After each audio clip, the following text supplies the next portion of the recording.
রাজু, রাজু,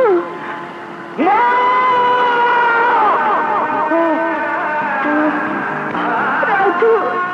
মা, মা গো, তুমি বিশ্বাস করো, আমি আমি নির্দোষ, আমি নির্দোষ মা।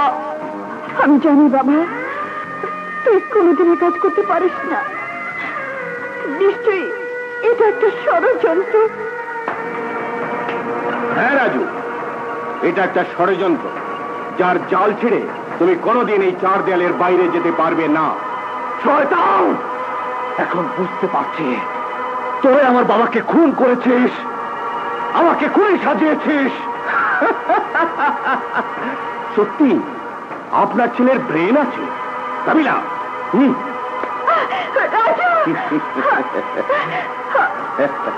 শয়তান!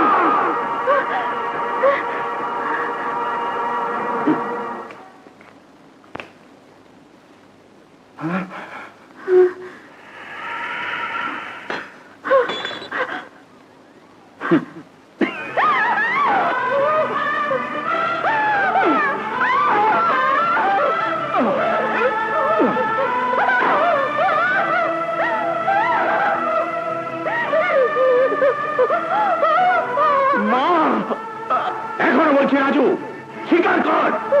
না,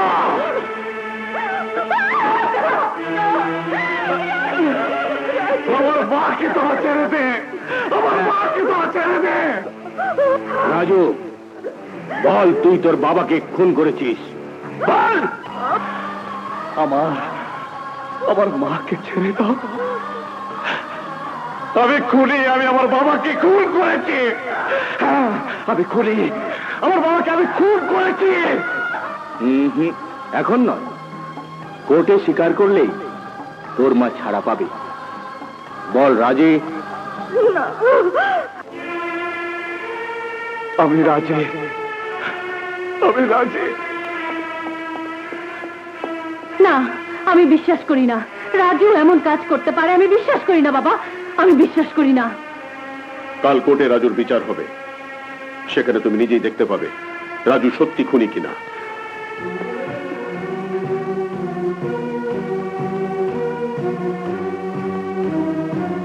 মহামান্য আদালত, আসামির কাঠগড়ায় দাঁড়িয়ে থাকা ওই আসামি রাজু বাংলাদেশের অবক্ষয়ের এক চূড়ান্ত নিদর্শন।